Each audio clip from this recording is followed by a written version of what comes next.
Buenas tardes de nuevo con ustedes en su programa La Crónica TV.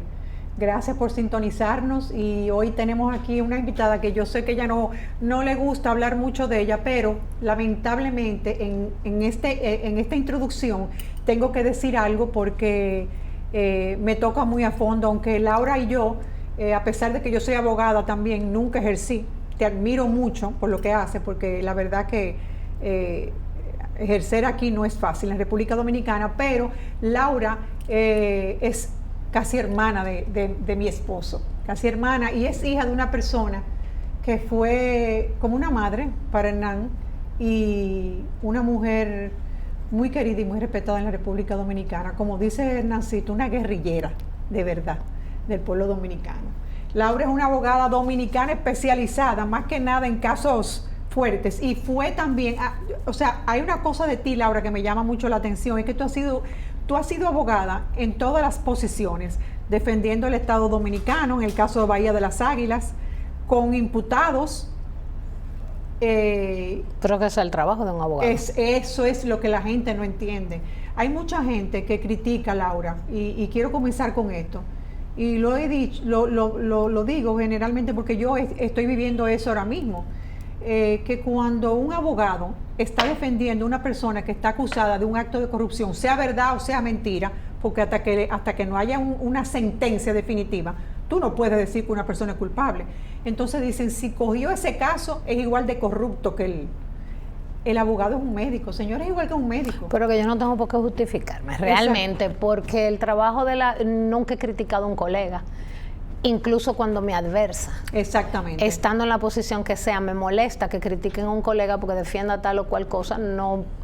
Pero comprendo las razones por las cuales la gente dice eso. La gente entiende, aquí además vivimos en un país donde la gente se atrinchera y decide que yo estoy en esta trinchera y si salgo de esa trinchera yo ya traicioné a la otra.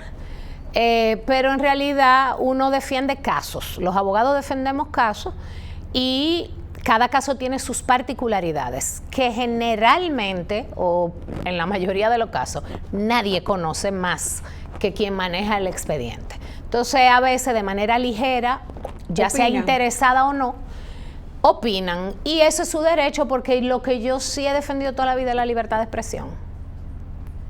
Con toda la vida. Evidentemente con sus límites, pero también, óyeme, con lo que está pasando ahora no ha pasado siempre, pero y el foro público no fue Trujillo, que lo creo. Y el foro público se ha acabado alguna vez en la historia dominicana. Ha variado, ahora es un poco más folclórico con las redes sociales, pero es el mismo foro. Exacto. Es el mismo foro público. Y hay un detalle que incluso lo estuve hablando hace un rato con el ex ministro José Antonio Rodríguez de Cultura. Y estábamos hablando del tema de a nivel ya legal, de difamación, injuria, todo lo que está pasando, pero hay un tema, Laura, que es que la gente no lo quiere entender. Ese auge que ha habido ahora de estos comunicadores que se han dedicado a difamar ¿quién lo alimenta? Pero que además no hacen nada diferente a lo que hacen comunicadores tradicionales. Pero ¿qué pasa? No son las redes sociales nada más. No, pero yo sé lo que no son las redes sociales. Ni son estos jóvenes comunicadores. Lo que pasa es que ellos tienen un estilo un poco a veces vulgar. A veces muy burdo.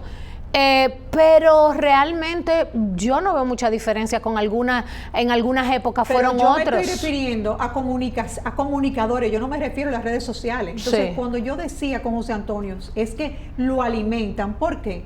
Porque cuando tú te dejas chantajear y tú te arrodillas ante el chantaje.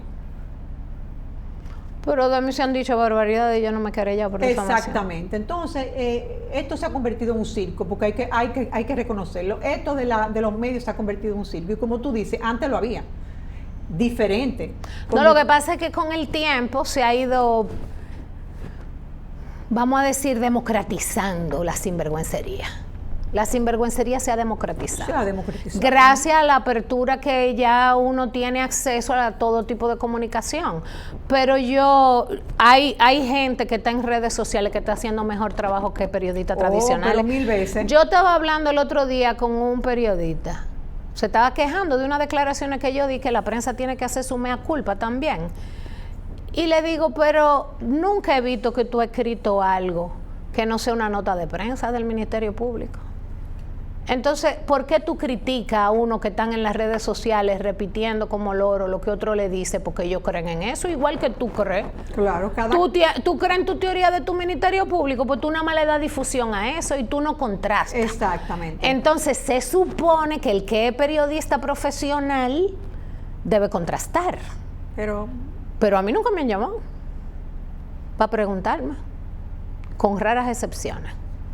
Entonces, pero el que se quiere montar, como lo mío es un trabajo adentro de los tribunales, el que se quiera montar en un tren después no se sorprenda de la decisión entonces. No las entienden porque están montados en una narrativa y no escuchan la campana contraria, ni ven las pruebas. Se cierran en lo que ellos piensan, en lo que ellos entienden. Entonces después cuando le fallan en contra, caen de bruces y no comprenden. Es normal que no entiendan si nunca han querido entender. Laura, de todos los casos, vamos a decir famosos, bueno, yo tuve recientemente en uno de los programas al abogado Carlos Balcácer, y él decía que se había pedido que quitaran el nombre que le habían puesto, no sé tu opinión sobre eso específicamente, al caso específico que él estaba llevando. El de Jean Alain Rodríguez, que le apoderaron al tribunal, a un juez de amparo, y apoderaron al Tribunal Constitucional, y ya no hay nada que discutir. Y te voy a decir por qué. Ajá. Porque ya el Tribunal Constitucional dijo que no se podía. Que no se puede. Ninguno de los casos. Sin embargo, en los medios siguen llamándole por esos medios. En los medios, y en los medios eso es penoso, pero independientemente de los medios, a mí lo que me preocupa es que el Ministerio Público no respete la decisión del Tribunal Constitucional. Dice, comentó el abogado Balcácer que en el expediente del caso Medusa se repetía la palabra Medusa. Del caso Procuraduría. Ajá, se repetía. En cada página. En cada página. Sí. O sea, y que todavía, entonces la pregunta que yo le hacía a él, no entiendo, y quizá tú me puedas aclarar un poquito. Si el Tribunal Constitucional ya dijo lo que tenía que decir. Y eso es inapelable. Y es inapelable. ¿Por qué no respetan la disposición del tribunal? Porque no respetan la ley ni la Constitución. Entonces tú no puedes pretender que instituciones irrespetuosas de los derechos fundamentales de la persona respeten lo que diga el Tribunal Constitucional. A mí no me sorprende. Entonces, ¿cómo tú, como abogada de una persona que tú le estás defendiendo su posible libertad, y su posible inocencia? No, yo no le defiendo su inocencia existe. Es el Ministerio Público o el acusador que debe demostrar la culpabilidad. Exactamente, pero y la presunción de inocencia permanece hasta que haya una sentencia con autoridad de cosa irrevocablemente juzgada. Yo simplemente rebato los argumentos y las pruebas que pretenden romper con esa presunción de inocencia. ¿Cómo uno puede hacer eso, rebatir eso, cuando tenemos un poder judicial que en el caso que estábamos hablando ahora hay una decisión irrevocable y no la quiere respetar? ¿Qué a nosotros? Nada, este país no va para ninguna parte. ¿Qué tú quieres que yo te diga? ¿Eso es inconcebible? Sí, en cualquier estado de derecho las instituciones deben respetar a las decisiones de las altas cortes y no las respetan. ¿Y qué tú quieres que yo te diga? Que este país no tiene esperanza de ningún tipo cuando la autoridad no respeta las decisiones. Y la autoridad judicial, perdón, todavía. Y cuando le fallan en contra, lo que son malos son los tribunales, no ellos. Nadie hace una introspección para preguntarse en qué usted falló. Yo salgo de un tribunal y me fallaron en contra, y lo primero que voy a analizar a ver por qué no señalar al juez. Primero me señalo yo misma, qué tal vez hice yo que hizo que el juez no se convenciera. Pero que aquí la gente no hace introspección, todo el mundo tiene la culpa menos tú. Menos tú. Y este país no va para ninguna parte. Yo no tengo la más mínima esperanza. Yo lo que pasa es que yo que hago tan buenos bizcochitos debí dedicarme a la repostería, pero lamentablemente me ocupé de esto y vivo de frustración en frustración. Pero ya yo asumí que no vamos para ninguna parte y ya lo asumí, hago mi trabajo, espero encontrar oídos que me escuchen y a veces me escuchan, a veces no me escuchan y ya. Y esa es la vida. Lo lamento por la gente, lo lamento por esta sociedad, lo lamento por la gente que se sacrificó, gente que murió por la libertad y porque hubiese instituciones que se respetaran, pero no existen. No existen, se demuestra cada día, y cuando no les respetan los derechos a nadie, mucho menos van a respetar una decisión de un tribunal. Y eso sí es penoso para un país. Conmigo tú no vas a encontrar optimismo porque no lo tengo. Porque yo conozco el monstruo desde dentro. Pero, no soy optimista, soy bastante pesimista. Pero sigues haciendo tu trabajo, como tú dices, y eso a los que están bueno, porque yo tengo que dormir tranquilo y yo tengo hijos. No, yo sé, pero a los que están fuera, de lejos de ti, eso nos da un poquitico de paz, de que por lo menos insistan, porque no todo el mundo puede asimilar que este país no va para ningún lado. No, yo lo que no me voy a quedar callada. O sea, si estamos en una alcantarilla, vamos a decir que estamos en una alcantarilla. No vamos a hacernos los suecos. Que es la realidad. Esa es la realidad. Y en vez de ir para adelante, vamos para atrás. Y hacer cada uno su mea culpa, incluyendo uno mismo. Hay que hacer su mea culpa. Todo el mundo tiene que hacer su mea culpa aquí. Y no la quieren hacer. No, nadie está. Todo el mundo anda señalando o mandando bots. ¿Mandando? Bots o notas de prensa o comunicados. Esa es la nueva... Esa es la nueva hora. Sí. Cambiamos el foro público por los tweets y por los comunicados y las notas de prensa. Y como hay caja de resonancia que lo repiten, somos felices todos. Y seguiremos así. Sí. Hasta un punto que yo creo que este país se va a estancar. Y como dijo una vez... Hay una comediante, Lumi Lizardo. Así, Lumi. Que es genial, esa muchacha es genial. De las mejores comediantes femeninas de este país. Y entonces ella tiene un personaje que se llama La Resbalosa. La Resbalosa. Yo me identifico mucho con ese personaje. La Resbalosa es divina. Me resbala. ¿Cómo es que ella dice? Que se unta mantequilla y le resbala. Y hace un gesto con las manos. Ajá. Y que no lo voy a hacer porque voy a perder el glamour de que yo soy una abogada seria. Pero en privado yo lo hago. Sí. Una pregunta, Laura. Tú has sido abogada del lado del Estado recuperando patrimonio público, del lado de víctimas y también del lado de imputados. ¿Cómo una abogada como tú, con ese carácter? Yo le decía, y voy a parar la pregunta para decirle, yo le decía a Hernán hoy, antes de venir para acá, digo, yo me estoy muriendo de los nervios. Tú, me decía, una mujer como tú, por las entrevistas, pero tú lo que tienes a José Antonio y que es amigo tuyo, y tiene a la bailarina clásica. Digo, yo, Laura, y yo le tengo miedo a Laura. Dice, ay, de miedo, ¿y por qué yo no muerdo? No, digo yo, porque yo soy una mazapán. Porque Laura te dice las cosas así, como que y le he contado que, señores, yo me he encontrado con Laura en el supermercado, porque vamos a hacer esto como relax, este programa, esta entrevista. Y había un abogado hablando con Laura en el supermercado vestido de rosado. Y yo no sé qué era lo que él le estaba diciendo a Laura, pero Laura tenía una cara de desesperación ya. Bueno, porque yo estaba en el supermercado con mi hija. Exacto. Entonces todos los días yo me la paso, la gente no entiende, yo me la paso trabajando. A mí me da pena porque realmente se acercan a mí con buena intención y amablemente, pero no me estaban dejando hacer la compra. Y una cosa que lo voy a aclarar, yo no tenía intención de acercarme a Laura en ese momento. Yo sí la quería llamar para la entrevista. Pero la vi que el señor le insistía y le caía atrás. Digo, yo tengo que ir a salvarla a ella. Y todavía le dice, dame tu teléfono. Pero eso es porque tú eres más que abogada. Aunque me dijiste el otro día, tú me dijiste algo que se me quedó grabado. Me dijiste, yo no soy la famosa. Los famosos son los casos que yo defiendo. Es verdad, lo que pasa es que aquí la gente le encanta una pantalla y le encanta un ser famoso. Pero yo le huyo a eso. A mí me gustan mis casos. Y me encanta que una gente que tiene cierta incidencia entienda que yo voy a ser buena abogada. Pero yo no soy ni extraterrestre, ni el Chapulín Colorado, ni hago Laura, nada que no tenga un libro, que pueda hacer cualquier otro que tenga el mismo título que yo. Pero eso es bueno, como tú estás hablando ahora, que vean, porque no todos los abogados como tú, que tienen esos casos tan importantes ahora y que están en la palestra pública, vienen y se sientan ahí con esa sencillez y con esa autenticidad que tú tienes de hablar como tú hablas. Y eso es lo que Pero que yo no entiendo, es que si usted se coge mucho puesto, ahorita se encarama en una nube y se da un estrellón. Ay, pero entonces como a mí me gusta mi trabajo y punto. Más nada, y no es falsa humildad, es que yo me encuentro que por uno hacer su trabajo que es normal, que lo puede hacer cualquiera. Mira, en esos casos, ahí hay abogados que son estrellas y nadie lo conoce.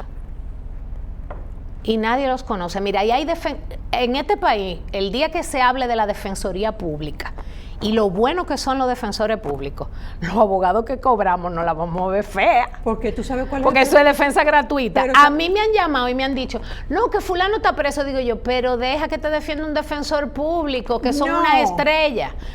Óyeme, ahí hay unos defensores públicos que se meten en un bolsillo a cualquiera. Yo creo que cuando yo voy a audiencia y tengo en contra un defensor público, a veces digo, déjame prepararme bien que estos muchachos, porque esos muchachos no son fáciles. Pero tú crees que un juez y tienen le hace caso más todos los caso días. a un Sí, defensor en los casos de todos los días le hacen caso. Mira, hay que dejarse de esos mitos, de lo grande. Aquí han habido grandes abogados, hay grandes abogados, uno estudia. Yo no me estoy desmeritando, yo soy una abogada muy minuciosa. Eso sí yo soy. Sumamente minuciosa. Yo leo hasta los anuncios. A mí usted no me puede traer de contrabando pruebas, porque yo me la voy a leer. Pero ese es mi mérito, que soy muy minuciosa, porque algo tiene uno que destacarse frente a los otros, claro que son sí. buenos también. Tú estás haciendo un bizcocho y si mi bizcocho de chocolate es una maravilla. Ay. ¿Por qué? Porque mi bizcocho de chocolate no empalaga. Porque no es mío, es de mi mamá. Entonces ella le echaba poca azúcar. Y entonces todo el mundo cuando ve el bizcocho lleno de chocolate y lo va a probar, dice, bueno, un chin nada más, pensando que le va a empalagar y después se lo quiere comer entero. Entonces eso mismo hago yo con mi trabajo, trato de echarle menos azúcar que el otro, o más sal, o algo para llamar, para destacarme como profesional. Atención, pero eso es lo que tiene que hacer todo el mundo. Mira, atención tu hermano, Hernán Vázquez, que es fan el único dulce que él come, bizcocho de chocolate. Tu hermana ya sí me fuñí. Tu hermana hace bizcocho de chocolate, el único ya yo vi que voy a tener que mandar uno para allá. Mira, entonces la pregunta era la siguiente. Tú has trabajado para el Estado, recuperando patrimonio del Estado. Has trabajado para y sigo defendiendo al Estado en el caso de los Tres Brazos. Yo defiendo al Estado inmobiliario. Patrimonio público, ha trabajado para defendiendo víctimas y también el lado imputado. ¿Cómo hace una abogada para que la opinión pública no confunda defender, aclare no te confunda a ti con el tema de defender a una persona y defender sus actos? Bueno, porque es que yo no estoy en un concurso de belleza. Pero tú me entiendes lo que te quise decir. Sí, pero es que el problema es que yo no trabajo para la opinión pública.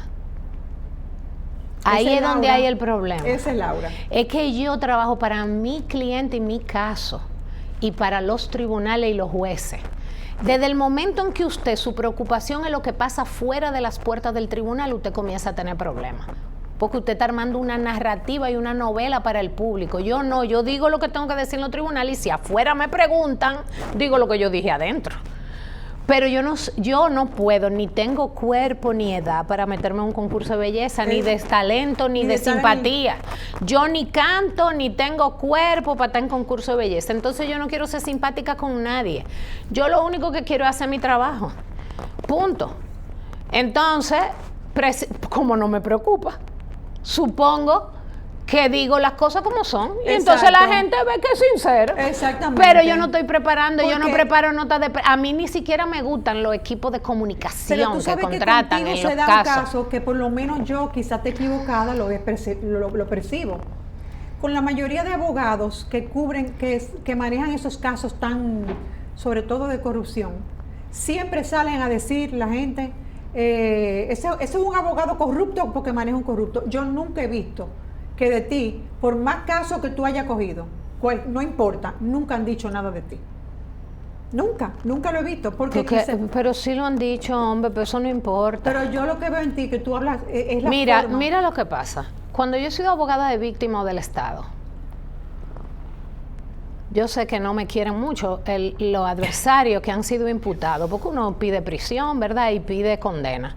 Pero yo recuerdo un caso, que no voy a decir qué caso es, en el que familiares de uno de los imputados estaban despotricando. Yo, cuando me despotrican en las redes, yo lo silencio.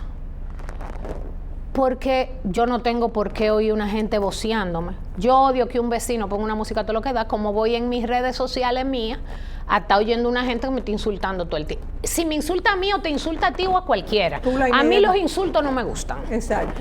Entonces, yo lo silencio, lo muteo, ¿verdad? Entonces, había una gente que me llamaba y me decía, mira, fulano, el hijo de fulano, está acabando contigo. Digo yo, ¿y qué tú quieres que diga si yo estoy acusando a su papá? Claro. ¿Que tú quieres que él me quiera a mí? Hay que tener lógica. Ese niño le están acusando a su papá. Y él, para él, no es la persona que yo estoy acusando, es su padre. Es su padre, punto. Entonces, el pobre tiene derecho de insultarme.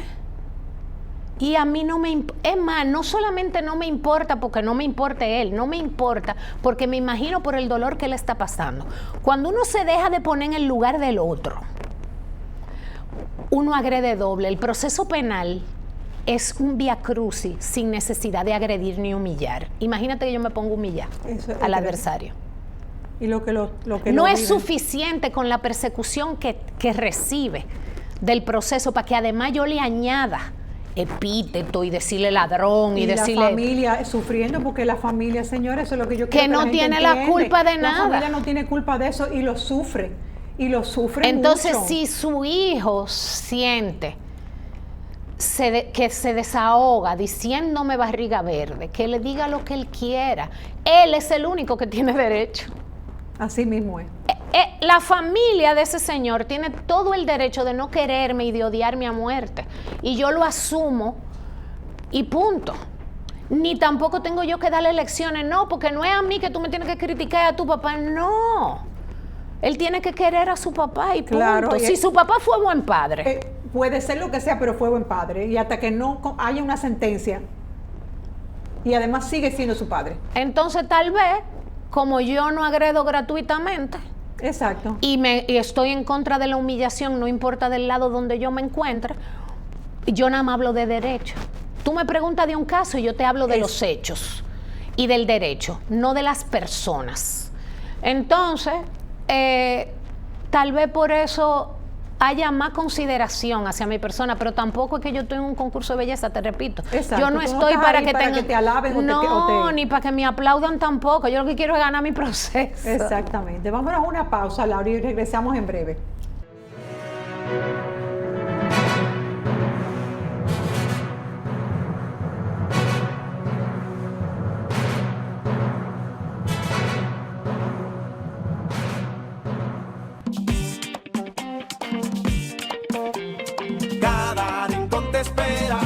Sonrisa del sol, con su ritmo y su sabor, con historias verdaderas. A cada lugar que llegas te recibe lo mejor de su magia y su folclor y amabilidad sincera. Dale pa' los rincones, donde te espera un gran sol, en la playa, en las montañas, leyendas y tradición. Dale pa' los rincones, donde te espera un gran sol, un mofongo, pescado frito y todo nuestro sabor. Dale pa' los rincones.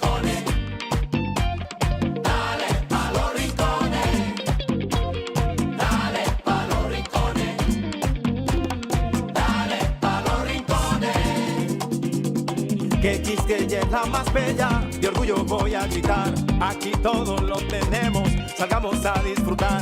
Hermosos ríos y valles que te abrazan con su encanto, y en sus trillos se oye el canto, y a descubrirlo te llama. Dale pa' los rincones, donde te espera un gran sol, en la playa, en las montañas, leyendas y tradición. Dale pa' los rincones, donde te espera un gran sol, su cultura, personajes, leyendas y tradición. Dale pa' los rincones, hay que bella nuestra tierra. Dale pa' los rincones, su sabor y su palmera. Dale pa' los rincones, conociendo gente buena. Dale pa' los rincones, salgamos a disfrutar. Dale pa' los rincones, donde te espera un gran sol, en la playa, en las montañas, leyendas y tradición. Lleva lo mejor de ti y te llevarás lo mejor de tu país. República Dominicana, turismo en cada rincón.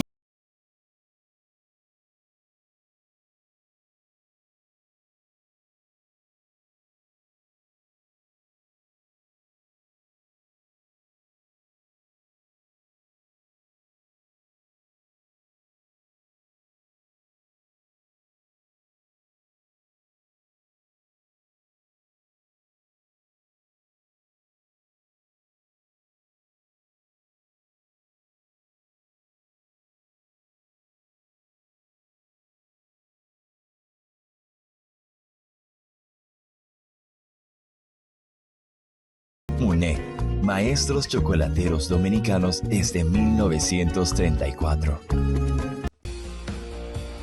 Desde 1990 brindando la mejor energía a la República Dominicana, 2 plantas generadoras, a base de gas natural y fuel oil, con los más altos estándares medioambientales, preventivos y de calidad.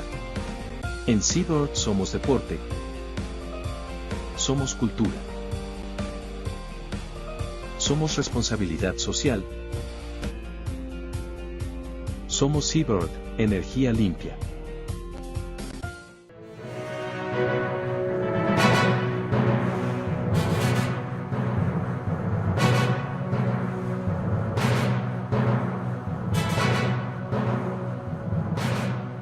De nuevo aquí en el estudio con Laura Acosta. Como dice Nancito, dile Laura Acosta Lora. Bueno, pues muy largo. No, él quería. Ah, claro, por Piqui. Por Piqui, sí, Piqui. Laura, lo que te iba a preguntar ahorita, mira, muchos expedientes de corrupción comienzan con una enorme fuerza mediática, los más grandes, los más importantes, y terminan años después sin una condena firme. O sin una condena per se, o sea, sin nada, sin una condena que realmente... Pero no se han terminado, tampoco podemos decir. Bueno, pero aquí voy la pregunta. Tú tienes muchos años ya en esto, ¿cuántos años? Más 20 y pico. 20 y pico. ¿El problema está en las investigaciones, en los tribunales, o tú entiendes que el problema de que esto pase está en el sistema completo? El sistema. El sistema completo. Sí, porque antes uno criticaba, por ejemplo, la jurisprudencia de la corrupción. Y yo estoy de acuerdo que hubo jurisprudencia de la corrupción y ahora hay la jurisprudencia de la anticorrupción. Los mismos métodos que usaban aquellos que lograban jurisprudencia de la corrupción son los mismos métodos que usan los que tienen jurisprudencia anticorrupción. Los mismos métodos. Entonces se han convertido en el monstruo contra el cual lucharon. Entonces, si todos vamos a estar en lo mismo, no vamos para ninguna parte. La realidad es que lo triste es que yo entiendo que nunca ha habido legítima lucha contra la corrupción. Nunca. En ninguna etapa de la historia de la República Dominicana hasta el día de hoy que estoy sentada en esta silla. Lucha contra la corrupción no ha habido. Ha habido mezcolanza de manso y cimarrones para lograr objetivos no judiciales. Ha habido en algunas épocas venganzas, en otras ha habido intento de dar lecciones, en otras ha habido preocupación por imagen personal. Pero lucha contra la corrupción, de verdad, no ha habido. Por lo menos en mi experiencia, que he estado de cerca. Por ejemplo, el propio caso Bahía de las Águilas, ¿dónde están los imputados? Ese caso tenía un proceso penal abierto cuando yo me metí en ese caso, que ya ahí habían abogados fajados trabajando y nadie le hacía caso. Esos abogados estaban corriendo. Lo que pasa es que el carro... ese caso de tu mamá? Bueno, yo no heredé nada. Ese caso, mi mamá empezó y después mi mamá murió y yo no era abogada. Exacto. Y entonces después yo me gradué y pretendían llevarse eso con un fideicomiso. Qué lindo. Y entonces yo me metí a pelear eso. Y entonces a mí me apoderaron para entrar en un equipo que ya existía, de abogados que estaban haciendo bien su trabajo. Lo que pasa es que no había la voluntad ni de la opinión ni de política. Y aquí ese tipo de casos gigantescos donde se quieren robar un 1% del territorio nacional no va para ninguna parte si no hay una voluntad política y si la opinión pública no se pone vigilante. Entonces, ese caso tenía ya un proceso penal abierto desde 1997. Ese proceso penal se extinguió en el camino. Pero resulta que en los tribunales inmobiliarios y administrativos, las personas que se beneficiaron de ese fraude siguen reivindicando con títulos que obtuvieron como consecuencia de ese fraude que fue constatado por el Tribunal de Tierra, por la jurisdicción inmobiliaria. Y esa persona tan libre, están reclamando todavía y relitigando. Y resulta que nadie lo persigue penalmente. porque eso es uso de documento falso. Y nadie lo persigue penalmente. Si hubiese verdaderamente, antes tal vez yo lo entendía, porque uno señalaba con un dedo, no, fulano no quiere perseguir eso. Está bien, pero ahora no son los paladines de la lucha anticorrupción. Así mismo. Y van a dejar que esa gente quede impune, porque ellos viven hablando de la impunidad, pero no han perseguido a uno, a una de esa gente que están todavía en Barahona peleando con unos títulos que obtuvieron de manera fraudulenta, y que eso es probado, porque en el Tribunal de Tierra acogieron los pedimentos y le transfirieron eso al Estado Dominicano. O sea, eso está probado, que esos títulos son obtenidos de manera fraudulenta. Y nadie los persigue, y están todos los días en los tribunales relitigando eso. ¿Cuántos años tiene ese caso? Adiós, de 1997. ¿Y todavía siguen? Sí, yo renuncié a eso porque yo no tengo complejo de florera. No tengo tampoco, tengo la belleza de una flor para adornar expedientes. Yo no sirvo para adorno, ni soy apellido Charmín, yo soy apellido Acosta y Lora. Entonces yo no tengo complejo de papel higiénico. Entonces yo renuncié a eso hace un tiempo. Cuando me di cuenta que nadie iba a perseguir, yo tuve esperanza, pero cuando yo me di cuenta que nadie iba a perseguir eso, yo renuncié. Aquí le pasa la corrupción por la nariz a una gente, pero andan mirando por otro lado, porque ese otro es el que conviene. Entonces, óyeme, yo no voy a, ya te dije que conmigo no voy a obtener optimismo. No, aquí eso no funciona, porque no hay verdadera lucha contra la corrupción. Pero yo no tengo mucho optimismo tampoco. Yo no tengo optimismo. Y además tampoco tiene que haber lucha contra la delincuencia de todo tipo, incluyendo la corrupción. Claro. Pero aquí hay unos paladines que nada más persiguen la corrupción y las mujeres están muriendo todos los días, es casi una diaria. Una diaria, y es así. Entonces, y tú sales a la calle, y si tú no tienes un parqueo que tú me guardaste allá afuera y yo tengo que venir a pie, yo no vengo, porque me arrancan la cartera. Yo también, yo me he devuelto. Yo no voy a sitios donde yo no tengo un parqueo que esté al lado de la puerta. Yo me he devuelto del sitio porque no hay parqueo, y lo lamento. Y lo lamento mucho. Lo que sea. Pero el otro día ahí mismo en la López de Vega me invitaron a un restaurante, no había parqueo, me fui. Claro, lamentablemente, porque uno sabe dónde uno vive, uno sabe lo que es su Y país. me pueden decir que la percepción, que las estadísticas, que el qué sé yo qué. Pero la realidad es otra. Entonces, es la delincuencia que hay que perseguir. Pero cuando nos enfocamos, los focos, mira, van hacia dónde ahora mismo. Los que están allá sentados no tienen foco. Ahora, ¿estamos todos en este estudio o no estamos aquí? Estamos todos en el estudio. Entonces, pero los focos en nosotros. Ajá. Pues ya. Por eso que no funciona. Mira, tú crees, se habla mucho ahora se está hablando muchísimo de eso, y lo he oído muchísimo, que la República Dominicana está viviendo una verdadera transformación judicial. ¿O simplemente tú crees que es más una etapa de que hay una mayor exposición pública de la justicia que antes? ¿Cuál transformación de qué? Eso es lo que dice la gente, que hay una transformación judicial, que la República Dominicana está viviendo, que se están haciendo las cosas, que se están persiguiendo. ¿Cuáles cosas? Los casos de corrupción, Laura. Ok. Y entonces, pero mi opinión es que eso se le hace creer a las personas que eso no es una cuestión de opinión, es una cuestión de hechos. ¿Cuáles son los hechos reales? Que no hay ninguna transformación. Pero que lo que hacemos es que le ponemos pintura y ponemos 2 floreros. Pero a eso me refiero. Eso es, que está más bonito. Pero no entero, porque ustedes porque ven el salón del primer tribunal colegiado, el salón Van Inter le llaman a ese salón, porque lo pusieron bonito para ese caso. Que le toca en el tercero, en el segundo colegiado, o en el cuarto colegiado, en el segundo colegiado, que el que le tocó el fondo del caso contra Alexis Medina y Compartes. Ese caso, el tribunal exigió que le pusieran por favor a las defensas escritorio para poder trabajar. Y son unos escritoritos mezclados y silla plástica para que quepa la gente. Pero por eso yo te Entonces, decía el que se pone a ver las conferencias de la justicia. Exactamente. Entonces, hay una exposición pública de la justicia más marcada, y con eso quieren decir que hay muchas transformación. relaciones públicas. Eso no es verdad. ¿Qué te preocupa, Mati? ¿Una justicia politizada o una justicia que últimamente se está convirtiendo en un espectáculo?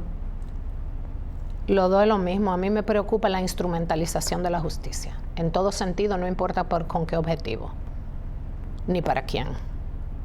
La instrumentalización de la justicia es dañina para la sociedad.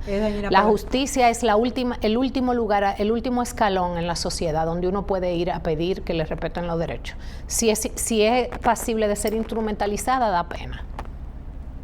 Y la sociedad no tiene esperanza. Entonces hay dos escalones últimos: la justicia y la prensa. Y aquí no hay ninguna de las dos. No. Ya. No, para nada. Y la prensa. Salvo excepciones. Hay jueces que son excepcionales, Y yo protejo la justicia porque es lo último que nos queda. Y yo voy a seguir teniendo esperanza en la justicia hasta que llegue un día en que ya uno no aguante más. Pero en realidad es muy fácil criticar a un juez que no puede hablar, porque el juez solamente habla por sentencia. Y nadie las lee, las sentencias. Nadie lee los expedientes. Lo que se filtran son las acusaciones, pero ni las defensas ni las pruebas se filtran. Entonces nadie sabe la realidad de lo que pasa y de lo que ve un juez. El trasfondo. Entonces, yo no estoy de acuerdo con decisiones judiciales, pero nunca tú me vas a ver acabando con un juez. Yo, el juez que entienda que no es imparcial en un momento dado, por un hecho específico, lo puedo recusar. Si entiendo que en ese momento no es imparcial, por un hecho específico. Y me la cogen o no me la cogen, y sigo peleando. Pero es muy fácil tú, a uno que tiene la boca vendada, atacarlo. El juez generalmente tiene la boca vendada, solamente habla el día que va a dictar sentencia. El único día que realmente se le escucha. Y vive recibiendo golpes y no puede defenderse, ni siquiera la justicia, ni los órganos de justicia los defienden. Ni los supuestos, ¿cómo se llama? Asociaciones de jueces tampoco. Eso es otra cosa, que un día será analizado por la historia. ¿Cuál es la mentira más grande, Laura, que tú has oído sobre cómo funciona realmente la justicia dominicana? La mentira más grande que emane de la misma justicia, de los que componen la justicia dominicana. ¿Cuál es la mentira más grande que tú has oído sobre cómo está funcionando el sistema judicial en República Dominicana? No sé, son muchas cosas. A mí me molesta, por ejemplo, levantarme en la mañana y ver en las redes sociales y en la prensa unas notas con unos videitos muy bonitos del Poder Judicial, y cuando yo llego al Palacio de Justicia de Ciudad Nueva y voy al baño a hacer pipí, tengo que echarle agua con un cubo al inodoro, por ejemplo. Ya después de ahí, cualquier cosa, no hay más nada que hablar. Ya tú sabes lo que queda. Si en el baño yo tengo que echar agua con un cubo, en el Palacio de Justicia de Santo Domingo Oeste, por ejemplo, te voy a explicar el Palacio de Justicia de Santo Domingo Este. Es un edificio que está lleno de anexos en la avenida Las Palmas. ¿Ok? Llegar ahí es un periplo.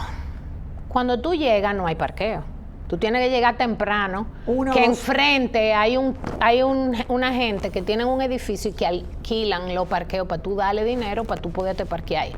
Y yo llego teniendo audiencia a las 9, llego a las 7:30. El parqueador no me deja mentir, pues ya yo lo conozco y hasta café me brinda. Tú cruzas esa edificación, si se puede llamar edificación, porque eso es un montón de anexos pegados. Ahí trabajan jueces, secretarios, fiscales todos los días. Yo voy de vez en cuando, yo soy una privilegiada. Yo estoy hablando de los jueces, los secretarios de los tribunales, los oficinistas, los policías, los fiscales. Están en ese edificio. Nunca he visto una cámara que ha entrado ahí. El baño es unisex. Lo compartimos los fiscales, los policías, los presos, hembras y varones, el mismo inodoro. Ay, Dios. Entonces, cuando tú veas Conferencia de la Justicia, date una vuelta por Santo Domingo Este. Y eso no es de ahora. Es siempre. O a alguien se le olvidó el furgón de la Charlie, porque ya lo quitaron. Escaleras que le faltan escalones. No, hombre. No, hombre. Y después entonces vamos a hablar de sustancia. Esas son las condiciones en las que un juez tiene que trabajar. Una sala de audiencia donde no cabe nadie. Y en malas condiciones. Y en malas condiciones. Esas son las condiciones de trabajo. Y jueces salen de ahí a las 12 de la noche.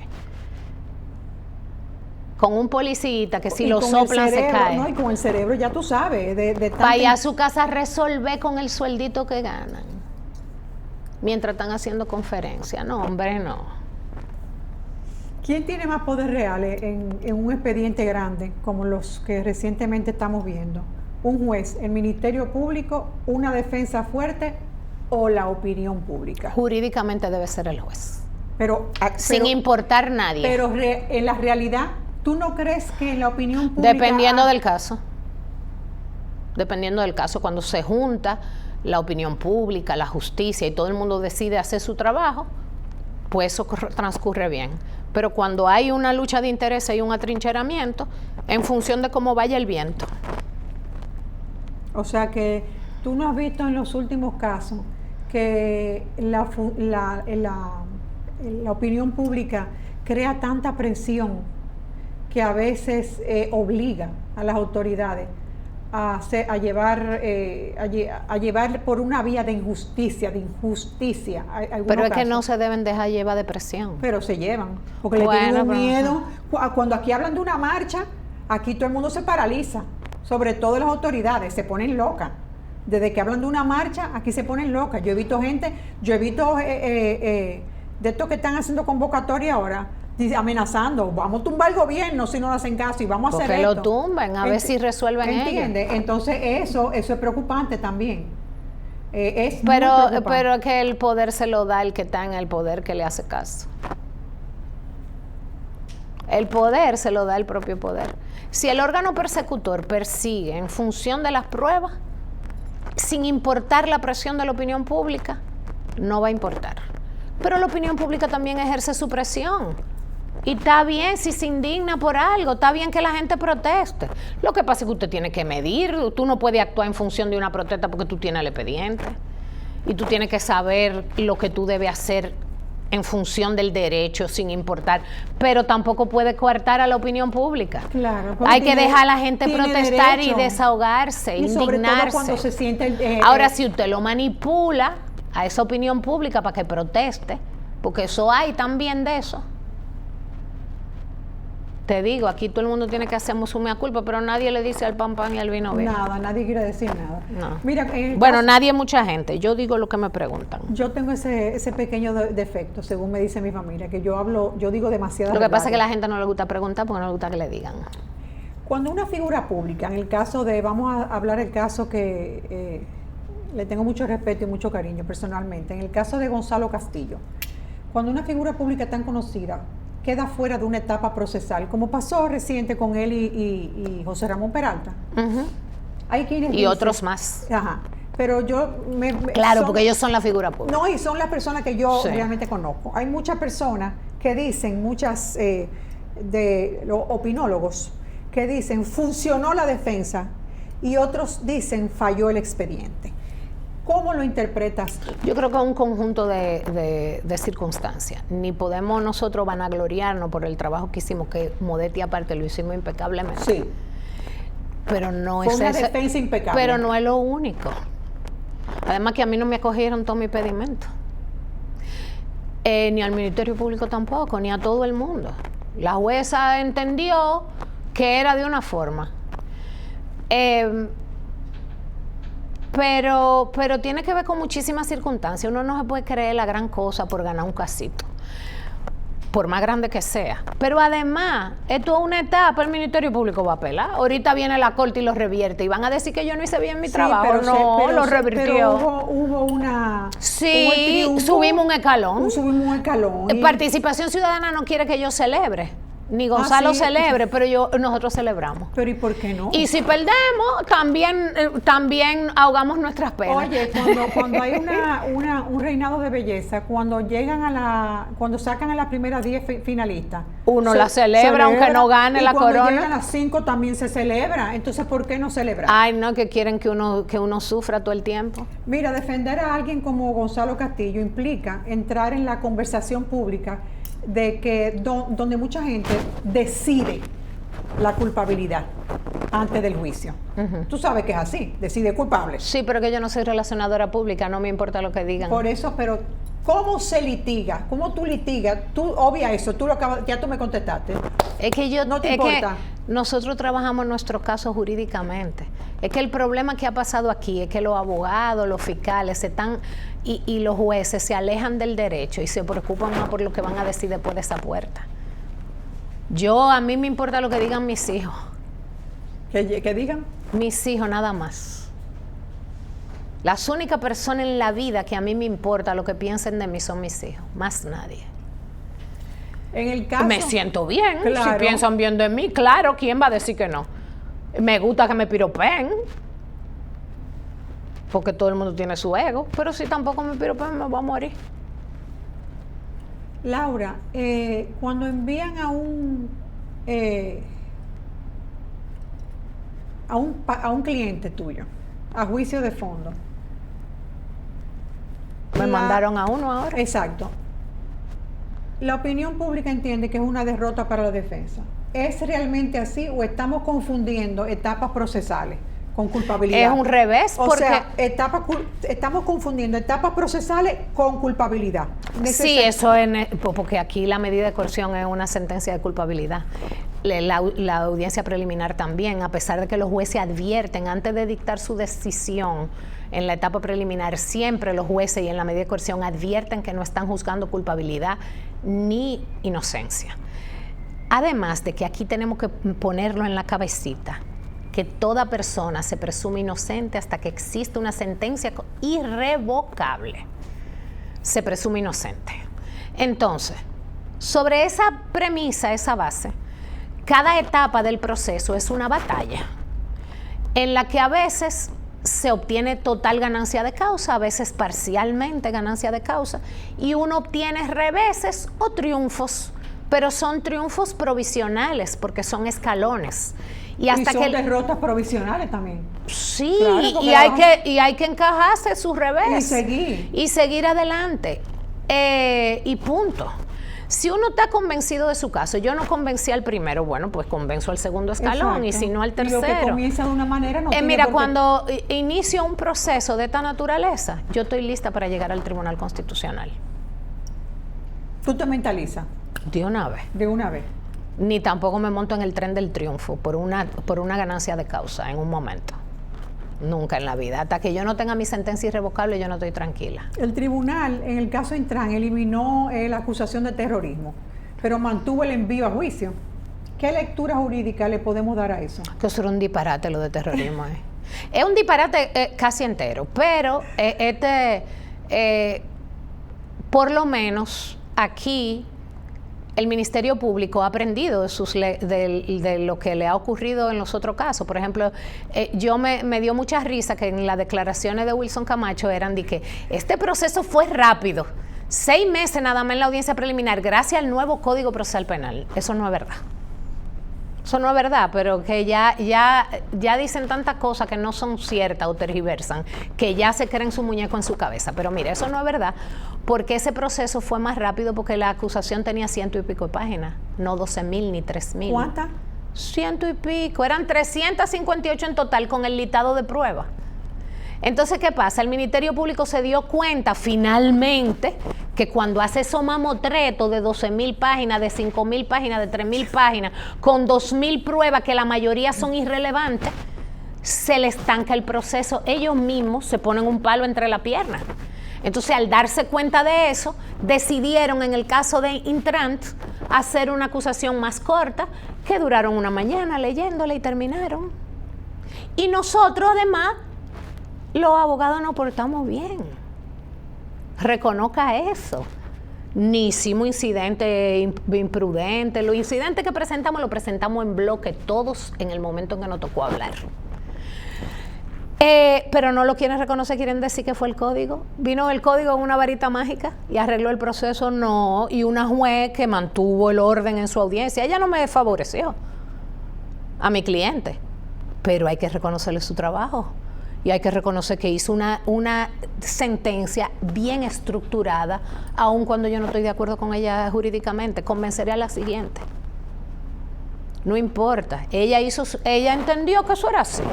Y yo entiendo que no, pero lo estructuró bien, puso orden, respetó el derecho de defensa de la parte. Yo entiendo que sí. Yo entiendo que sí, hay que reconocérselo porque esa jueza está ahí trabajando todos los días en esas condiciones. Y mal podría yo la puedo criticar jurídicamente, de arriba abajo su sentencia, jurídicamente. Y entonces un debate de si yo entiendo que eso está bien. Contestaste, eso fue algo que vi de una. Pero el proceso fue rápido, no fue por el código. A este señor de. A los periodistas que preguntan allá afuera. El que dijo que no celebraran. No, fue la que era. Fue una muchacha, ahora no me acuerdo el nombre, que trabajó con Participación Ciudadana. Participación, Lady. Sí, es que yo no la conozco. Se llama, sí, Lady. Ella dijo eso mismo. Cuando uno ve el resultado, tú dijiste de lo que pasa en los tribunales, claro que le genera muchísima preocupación. Yo vi, alguien me dijo que no celebraran, sí. Y pusieron el cortico donde esa muchacha dijo que no celebraran. Hay que celebrar todo. Yo puedo entender que si usted está en una trinchera y la otra parte avanzó en la batalla, claro. Usted no quiera celebrar usted, pero déjeme a mí gozarme. Claro. Yo soy aguilucha. ¿Tú sabes lo que significa eso? Yo puedo durar 10 años perdiendo y yo tengo la paciencia de esperar el día que yo gane. Laura, mira, señores, la doctora Costa ha contestado todas las preguntas de una manera magistral, porque la verdad es, señores, que no me ha dado esperanza. Tú dijiste, tú no me has dado ninguna esperanza. Si vinieron a buscar esperanza conmigo, no la van a encontrar. Yo no puedo cerrar este programa sin tocar un caso que nos ha impactado mucho a nosotros, que es el de Jet Set. Y nada más te tengo una pregunta. Yo soy parte ahí también. Sí, yo lo sé. Te tengo una sola pregunta. Y yo perdí una persona muy querida para mí. En el caso Jet Set, ¿qué te preocupa? ¿Que el caso se diluya jurídicamente o que el país o nosotros nos acostumbremos a tragedias sin consecuencia? ¿Puede llegar a haber, se puede dar eso, que no haya consecuencia para esto? No, ese caso va a recibir una condena. No hay otra salida. Por más mal que esté la justicia y por más mal que esté el país, en ese caso particularmente. Ni siquiera los hilos que la pueden mover. Pero ni la mano que mueve la cuna. Es que, óyeme, esos hilos están llenos de sangre y nadie lo quiere tocar ahora mismo. Y la mano que mueve la cuna. Entonces, pero además es un homicidio involuntario. O sea, hay que encajarse su condena. Las personas responsables tienen que encajarse su condena. Lo que pasa es que está en negación. Y hay que entenderlo, porque mientras tú perdiste una persona, yo tal vez perdí una, esa persona tiene 236 muertos en su conciencia. En su conciencia. Y no debe ser fácil. Una persona que no fue que cogió una ametralladora y mató 236 señores, gente. Independientemente de todo, entonces, obviamente, queremos una condena, pero tampoco podemos decir, no tenemos la seguridad de que pueda dormir tranquilo. Pero que ya está condenado por su propia conciencia. Entonces sí. Debe aplicarse la ley, se aplicará la ley, se está aplicando la ley. Eso es lo que yo sé. Vamos a ir a juicio de fondo, de eso no cabe la más mínima duda, porque su propia defensa pidió ir a juicio de fondo. ¿Pero va a haber una condena? Sí, claro que sí, claro que sí. ¿Se le va a aceptar? ¿Tú crees? Ejemplar no, la que diga la ley. Exacto. ¿Tú crees que ese último peritaje ridículo? No es ridículo, es un mecanismo de defensa. Pero por Dios, Laura, ¿cómo tú vas a decir que, pero dice lo mismo que nosotros estamos diciendo, que eso se estaba deteriorando y no estaban haciendo nada? Bueno, pues ellos no están entendiendo. Pero yo la leí las 158 páginas de ese peritaje y los anexos, y eso es lo que dice, que eso se estaba deteriorando y el tiempo se fue deteriorando y no le dieron mantenimiento. Entonces, a eso. Aparte de los abogados buenísimos que hay ahora mismo, obviamente, en toda la parte hay buenos abogados. ¿Tú crees que nosotros, el pueblo, en la opinión pública y el pueblo dolido hizo su trabajo también para que esto llegue a un fin, que se dé la condena? Pero es que no es el pueblo que tiene que hacer el trabajo, es la justicia. Yo lo sé, pero la presión tal vez, pero yo no creo que eso va a quedar sin condena y sin repercusión judicial, sin consecuencia, no creo. ¿A quién representa Laura Costa en el caso de Yetzel? Yo represento a una persona que perdió a su esposa y estaba ahí presente, o sea que él es víctima también, y a toda la familia de su esposa, a sus hermanos y a su madre, y represento a 3 niños que perdieron a ambos padres. 3 niños de 15, 11 y 6 años de edad, que perdieron a su papá y a su mamá en la tragedia. Qué difícil. Pero bueno, como tú lo dijiste, yo creo que efectivamente sí. Va a haber imposible, tiene que haber una condena y la persona responsable tendrá que encajarse su condena y comprender, dejar la negación. Es comprensible su negación, no lo va a comprender las víctimas de manera directa porque las víctimas están indignadas, claro, porque al darse cuenta del deterioro de ese lugar y cómo esas personas no le atendían con la regularidad de vida ni con las exigencias mínimas para que eso, o sea, eso es una tragedia que pudo evitarse. Si usted ve que un techo está cayendo. Sí, se dio muchas voces de alerta. No era ponerle unos plafones. No, claro. Y que usted me diga a mí, es que yo no sabía cómo estaba eso. Si usted le tiene que poner una lona para que aguante el agua. Esa chapucería, uno no la está esperando de cierta gente y entonces hay una indignación colectiva. Exacto. Porque la gente no se va a meter en un chinchorro a bailar. No, se metía ahí porque creía que eso era un lugar decente. Bueno, claro. Entonces, si tú conoces a los dueños, tú nunca vas a pensar que van a tapar el hueco y con yo una los lona. oigo, no, es que yo no soy así, pero te comportaste así chapuceramente y eso tuvo una consecuencia terrible. Se perdieron la vida de 236 personas. Hay como los 3 niños que yo defiendo. Hay muchos más. Hay niños. 174 muchachitos huérfanos. Algunos, como en el caso de los míos, de padre y madre. Entonces la consecuencia de tu negligencia provocó eso y tienes que asumirlo y dejar la negación y asumir la responsabilidad de los actos.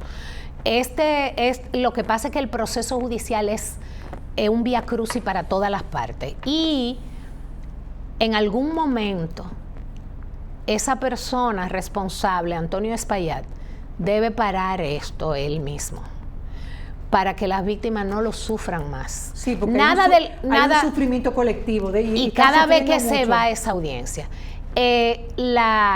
ahora él tiene el derecho de no renunciar a su derecho a defenderse. Claro, todo el mundo lo tiene, Laura. Y hay que respetarlo, ese derecho. Pero más tarde o más temprano, sea que él mismo asuma su responsabilidad o sea que la justicia lo condene, tiene que tener consecuencias porque fue grave. Fue muy grave. Su negligencia, incluso la ley no prevé las consecuencias tan graves que tuvo esa negligencia. Imagínate tú.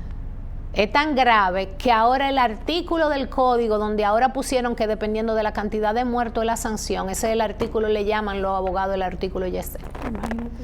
Para por si pasa otra vez, pero oye, ¿qué nos estamos preocupando? Por sancionar cuando pase. En vez de preocuparnos a ver qué han pasado desde hoy es día 8. ¿Qué ha pasado del 8 de abril del 2025 a la fecha? ¿Qué han hecho las autoridades y los legisladores para cambiar que otro edificio en esas mismas condiciones no le pase lo mismo? Porque no es la primera vez que pasa algo, lo que pasa es que es la vez en la que se murieron 236 personas. Ha pasado muchas veces. Pero cuando explotó la fábrica de Poliplas, ¿tú has oído qué pasó ahí? No. ¿Qué hicieron las autoridades para que eso no pase? Pues yo sigo viendo la gasera al lado de los edificios. Así mismo es. Yo sigo viendo que eso es manga por hombro. Tú vas a un edificio y hay edificios que no tienen salida de emergencia. Y hay muchos edificios aquí, sobre todo públicos. Me voy a reservar porque no... Pero yo no me reservo el edificio del Palacio de Justicia de las Cortes, que está detrás del Congreso. Después que pasó lo de Yetzel, La magistrada Isis Muñiz dijo, yo hace tiempo que le estoy escribiendo al Poder Judicial porque este edificio hubo una inspección hace un año y se está cayendo. Bueno, y como ella lo hizo público, nos enteramos todos que estábamos yendo a ese Palacio de Justicia y que se estaba cayendo. Si no, a mí me hubiera caído el techo y yo no me entero. Y entonces el Poder Judicial sacó y evacuó. Pero evacuó los tribunales y ahora se están conociendo las audiencias virtuales, pero adivina, y hay gente que está trabajando. Vidas en peligro.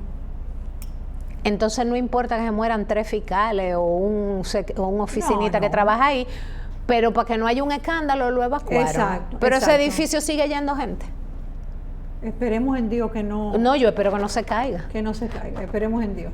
Yo no soy creyente, pero yo no soy creyente, pero yo me he llegado a creer que la Virgencita de la Altagracia está protegiendo este país. Porque no puede ser. Porque no puede ser. Algo es. Porque aquí nada es nada y todo es todo. Así ahora, en ese caso, va a haber consecuencias. esas 236 muertes van a sacar sus manos de la tumba y van a hacer que haya justicia. Amén. Que así sea. Que así sea. Y no porque una persona que uno conozca, por todas las víctimas, pero sobre todo por toda esa familia, señores, que debe estar sufriendo. Y como dice Laura, cada vez que tienen que ir a un tribunal, esa familia, volver a recordarse, volver a ver la cara de sus familiares, volver a acordarse de que sus nietos no tienen a su mamá y a su papá, volver a recordarse del último día que tuviste a tu hija salir de tu casa, eso es duro, eso es duro. Laura, no tengo como agradecerte que me hayas complacido al venir aquí. Yo sé que por tu hermano que lo hiciste, obviamente.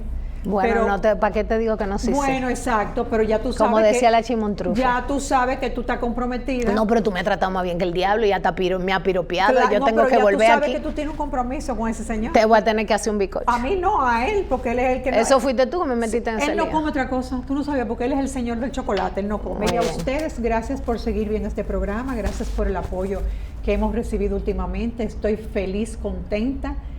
No se pierdan cada domingo nuestra transmisión por Carivisión de 5 a 6 p.m., Canal 26, Altiz, Canal 70, Claro, Canal 22, Aster, Canal 46, Telenor. Viste que estamos... Pero bateando duro. Claro. Y yo dije que hoy era día 8, tú tenías que decirme que esto va a salir el domingo para yo decir, hoy es día, no sé qué. No, pero tú vas a ver, pero es que tú vas a ver la promo que te vamos a hacer, es que te vamos a poner de promo. Van a tener que mandarme ese videito para yo cacarear. No, a ti te hacemos de una vez, yo soy una personalidad. Nosotros hacemos unos cortes, mira, bellos. Muy bien. A ustedes gracias por sintonizarnos, los quiero mucho y gracias por apoyarme.